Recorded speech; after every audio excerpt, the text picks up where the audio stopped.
Olá, este é o Justificando Entrevista e eu estou aqui com a colunista do Just, Maíra Zapata.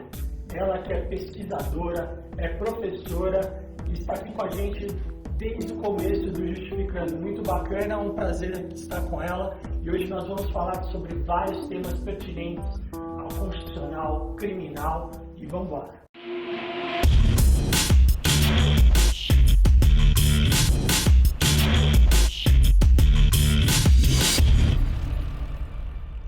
Olá, Maíra, é um prazer estar aqui contigo hoje. Prazer é meu, André. Obrigada pelo convite. Vamos para a primeira set, uma batalha de perguntas aí. Eu vi seu texto sobre intervenção militar constitucional. Que história é essa? O que estão colocando aí nessa cena? Parece um emaranhado de coisa que não faz sentido algum. Fala um pouco. Não faz o menor sentido, o texto ele foi pensado a partir de uma experiência minha mesmo, ele é mais um relato do que um ensaio, do que um artigo propriamente dito. Veio de um momento em que eu estava passeando aqui pela Avenida Paulista e num sábado me deparei com uma manifestação que pedia intervenção militar constitucional. E aí, como professora de Direito, me espantei porque sabemos, a gente pode até dizer, para quem não é da área jurídica, que a Constituição Federal não traz essa previsão. E aí me espantou um pouco, que as pessoas se diziam fundamentadas ali em dois artigos da Constituição, 142 e 144. E daí a gente pensar um pouco como que as pessoas estão lendo a Constituição, o que as pessoas sabem sobre o direito e sobre os seus direitos na hora de fazerem pautas, de fazerem pleitos, de colocarem demandas no espaço público. Eu acho que a ideia desse texto, pelo menos, e de, enfim, o espaço que eu procuro utilizar aqui no Just é trazer um pouquinho do que o direito realmente diz, o que dá pra gente fazer com o ordenamento jurídico que a gente tem. Parece que tá em pauta, é moda. Que história é essa das pessoas pedirem intervenção militar? Você acha que é um caso isolado, ou vem acontecendo demais, são uma esquizofrenia na nossa democracia? O que acontece? André, eu acho menos isolado do que eu gostaria que fosse. Embora, por vezes, a gente veja esses movimentos que se autodenominam de direita, eu acho que esses conceitos estão um pouco embaralhados mesmo. Como você disse, está um pouco esquizofrênica essa democracia, se mistura um pouco esquerda e direita com conservadores e progressistas, né? Mas eu acho que esses pedidos de uma intervenção militar, eles não são isolados. Tem pessoas dizendo que prefeririam uma ditadura a uma democracia. E aí acho que é o momento da gente refletir o que a gente está vivendo, essa crise de representatividade que nos faz preferir alguém que nos mande, alguém que nos ensine a pensar. Me parece que é melhor para essas pessoas você ter um posicionamento mais firme, qualquer forma de contenção de poder que seja mais incisiva sobre a população, do que não ter, ou ter uma democracia que ela tem um jogo natural do constitucionalismo, 3 poderes e tal. Parece um pouco estranho, né, do jeito que essas pessoas tentam resolver, algo meio robesiano, não sei, tem alguma coisa a ver com isso? Não sei se a gente poderia falar em robesiano, eu acho que dá para falar falta de tradição democrática que a gente tem aqui no Brasil. Desde 88, né? 88, ainda que se fale em redemocratização, eu tomo até cuidado com esse termo, eu acho que é a democratização. Quando que a gente foi democracia antes disso? Nunca fomos. Então eu acho que tem mesmo uma falta de hábito de ser responsável pelos seus atos, que democracia acima de tudo é isso. Para a gente ter igualdade e liberdade, que são os pilares democráticos, a gente tem que falar de autorresponsabilidade. Isso dá trabalho. E me parece ser uma forma de você colocar um militarismo, essa repressão que é natural, quem já viveu isso. Sim. É uma forma uma certa forma de punitivismo ainda, uma mentalidade punitiva que a gente tem. A gente vê um Congresso hoje extremamente conservador. Eduardo Cunha, redução da maioridade penal, várias leis criminalizadoras. E essas pessoas agora estão tendo uma voz, de fato. A que se deve essa voz? Eu acho que faz parte desse nosso processo de democratização. Eu acredito que pela primeira vez em muito tempo, esse Congresso ele é extremamente representativo do que a população brasileira é. Não vejo isso com bons olhos, não acho bom. Que pena que a gente seja representado assim. Talvez não represente a mim, não represente a você. O Brasil é conservador? Extremamente conservador. Conservador é aquele que conserva o poder. E as pessoas que detêm o poder, as categorias sociais que detêm o poder no Brasil são essencialmente as mesmas desde o descobrimento. A gente está falando de elites agrárias, elites policiais no sentido amplo, de quem vai poder exercer o poder, de quem vai poder exercer a punição. Então eu acho que agora que as pessoas estão tendo essa real liberdade do voto, a gente começou com essa, de 88 para cá, elas estão manifestando aquilo que realmente são. O povo brasileiro é um povo violento, não é cordial. Eu vejo que essas leis acabam até tendo estranhamento, que parece que para uma parcela que se diz de esquerda, criticam muito esse processo punitivista, criminalizador, e acaba tendo um posicionamento contra, contra a redução da maioridade penal, mas da mesma forma a gente viu agora recentemente ações criminalizadoras, processo de criminalização como da lei de feminicídio. Pois é, eu acho... pela esquerda, isso? Eu acho que essa mentalidade punitivista, ou melhor dizendo, essa mentalidade violenta, ela vai permear todos os setores sociais, inclusive aqueles que se identificam com posicionamentos progressistas. Então, eu acho que nós aprendemos aqui no Brasil que o único caminho é castigar.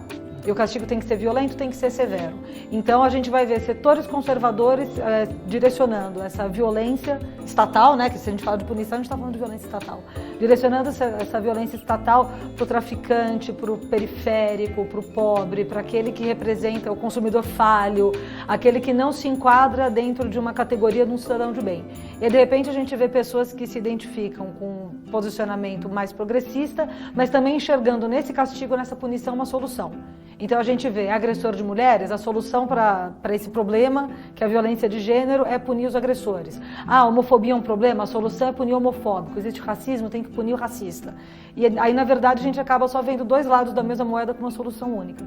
Você é defensora da pauta da diversidade, seja da pauta do respeito à mulher, enfim. Como que cria-se leis, toma-se medidas, como se contorna a situação sem necessariamente punir? Qual que é a solução? Se é que tem uma solução que a gente pode dizer assim, parece meio leviano. Solução, eu gosto de acreditar que exista, porque senão qualquer militância fica muito frustrante.